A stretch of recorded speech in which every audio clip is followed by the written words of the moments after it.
markale ifi caasimada barnaamijka markale ifi caasimada uu dhawaan ku dhawaaqay gudoomiyaha gobolka Banaadir ahna duqa magaalada Muqdisho Yuusuf Xuseen Jimcaale Madaale ayaa hata shaqadiisa wixii si weyn uga socota wadooyinka halbowlaha ee magaalada wuxuuna barnaamijkan yahay barnaamij la rajeynayo in lagu soo celiyo bilicda iyo sidoo kale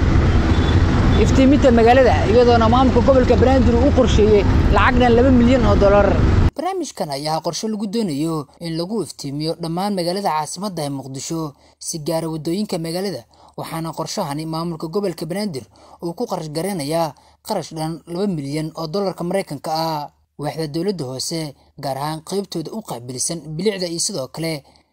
ifinta magaalada ayaan habeen kasta waxay ka shaqeeyaan hal wado iyadoo caawa si weyn looga shaqeeyay wadada isgoyska kilomitir 4 ka bilaabata ilaa garoonka Cadde waxaana wadadan ka mid tahay wadooyinka halbowlaha ee caasimadda sidoo kale waxaa la rajeynayaa in qaybaha kale ee magaalada la tago sida wadada Sodonka iyo wadnaha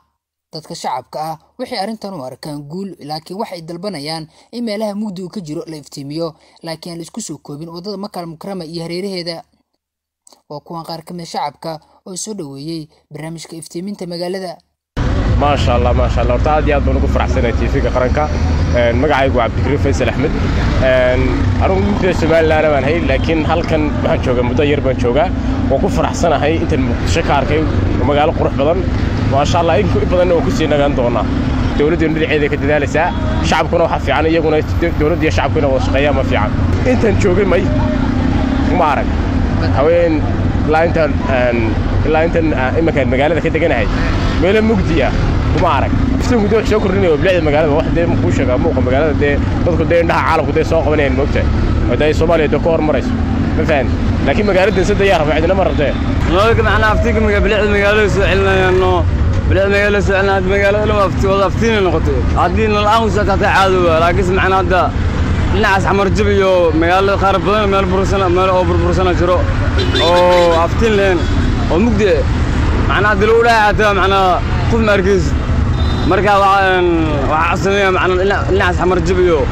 لا بلعب سوء علينا افتيمينتا مقالده waxay ka qayb qaadanaysaa amniga iyo sidoo kale bilicda caasimadda waxaana la rajeynayaa in la sii wado sidoo kalena la korjoogteeyo nooca nalalka lagu xiray magaalada iyadoo haatan nalalkan yihiin qalab cusub lana bedelay kuwii hore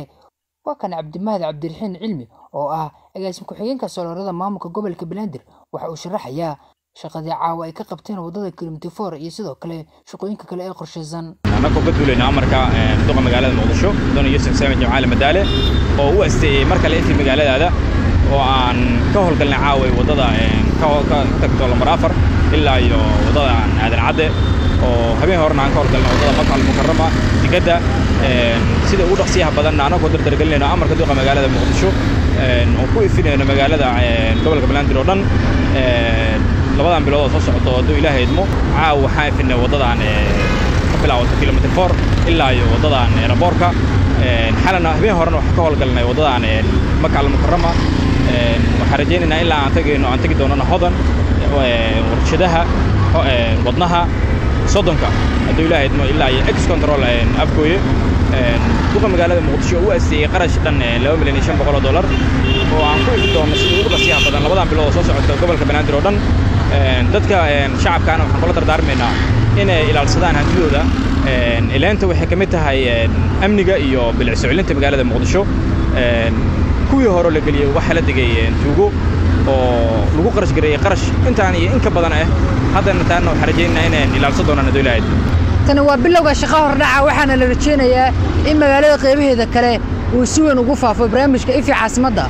wuxuuna ujeedku yahay in dib loo soo celiyo bilicdii sidoo kale iftiinkii lagu yaqiinay magaalada caasimadda ee Muqdisho dadka shacabka ah waxay arinta ku tilmaameen tilaabo maamulka gobolka Banaadir hore u qaaday ifi mar kale magaalada Ahmed Maxamed Karaamo warbaahinta qaranka Muqdisho